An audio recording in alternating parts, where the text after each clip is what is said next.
হয়েছে ইভিএমে রাজা হো কালকে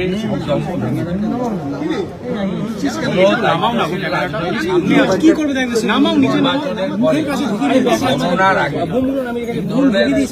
কথাবার্তা বলা উচিত না।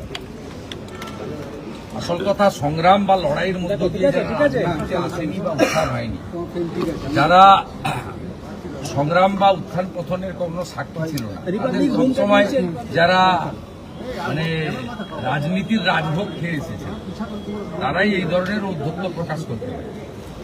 আমরা বাম জমানা দেখেছি, সে লড়াইও করেছি, বামকে হারিয়েছি। তৃণমূলের জমানাও দেখেছি, গত 6 বছর আমরা লড়াই করেছি, আবার সেই লড়াইও দেখেছি, নির্বাচন হয়েছে। এখন ইলেকশন কমিশনকে গণনা কর্মীদেরকে সহযোগিতা করা উচিত, তা না করে এই ধরনের উস্কানিমূলক ঔদ্ধত্যপূর্ণ সংবিধান এবং দেশকে আক্রমণ করে কথাবার্তা দেশের মধ্য থেকে, এটা আমাদের দেশ বলেই হয়তো সম্ভব হচ্ছে। এটা অন্য কোনো দেশে এই ধরনের কথাবার্তা বললে ওই দেশের আর্মি বা সরকার মানে অন্য ব্যবস্থা নিতে প্রশাসন। এখানে ভারতবর্ষ একটু উদার নীতিতে চলে। ফলতা নিয়ে কমিশন বলছে যে কমিশনেরও যারা নিযুক্ত কর্মী তাদের একাংশের বিরুদ্ধে ব্যবস্থা নেওয়া হতে পারে, কারণ যেহেতু একটা গোটা বিধানসভা। Election commission is trying their best.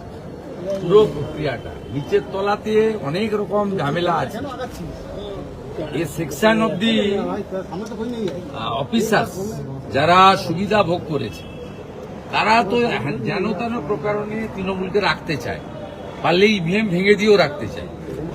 এটা স্বীকার করতে রাজি না, কিন্তু পুরো বিষয়টা তো ইভিএম এ বন্দী। আর ফলতার ক্ষেত্রেও নির্বাচন কমিশন যা সিদ্ধান্ত নিয়েছে সঠিক সিদ্ধান্ত নিয়েছে, এবং ভারতীয় জনতা পার্টির সরকার কালকে তৈরি হয়ে গেলে ফলতার নির্বাচন অবাধ গণতান্ত্রিকভাবেই আগামী দিনে ভারতীয় জনতা পার্টির সরকার পরিচালিত প্রশাসন ইলেকশন কমিশনের সাথ দিয়ে সঙ্গ দিয়ে করাবে, বিশ্বাস আমার আছে। 2 আইএএস অফিসারের বিরুদ্ধে আপনি যে অভিযোগ শামা পারভিন এবং প্রীতি গোয়েল অতি উৎসাহ নিয়ে কালকে এটা করছিলেন। আমরা অভিযোগ করার পরে ইলেকশন কমিশন থেকে সমস্ত এডিএমদের সঙ্গে যোগাযোগ করা হয়। 2 জন স্বীকার করে যে আমাদের ফোন করে এটা করেছে। কি করছিল?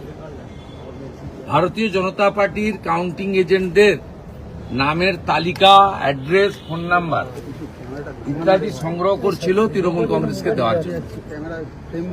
এখনো ত্রুটি বিচ্যুতি আছে। আপনি গতকাল দেখেছেন, আমি কমপ্লেনের পরে পিংলা এবং দাসপুরে কন্ট্রাকচুয়াল সরানো হয়েছে। আজকে আমি অভিযোগ করেছি যে কে কোন টেবিলে কোন বিধানসভায় আছে। আমাদের সিডিপিও যারা আইসিডিএস এর অফিসার তাদের গ্রুপে পোস্ট হচ্ছে, এটা তো অনৈতিক।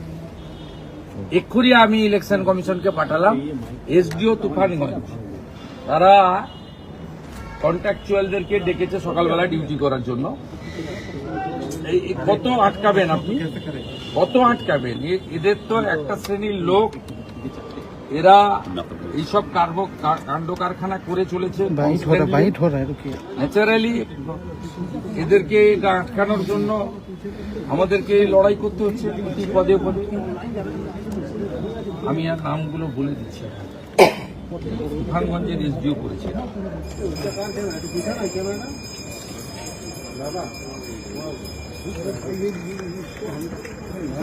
এই যে কন্ট্রাকচুয়াল দেখুন, 2 জনকে দিয়েছে, যে permanent staff Bijon Dey UDC, Mamsi Chakraborty LDC, Mitali Chakraborty group D. Contractual সুদে বোঝা, বঙ্কিম বসাক। আপনি দেখুন কি করে এরা এই যে এসব যে করছে, সুদে বোঝা, ডিএমকে, বঙ্কিম বসাক, ডিও, এরা কোচবিহারের SDO Tufanganj. It has come to notice the undersigned that the following 2 staff, permanent and contractual of this office, are found to irregular in performing their duty. কাল সকালে আসা যাবে। কন্ট্রাকচুয়ালদের দায়িত্ব প্রতি মুহূর্তে এই জিনিস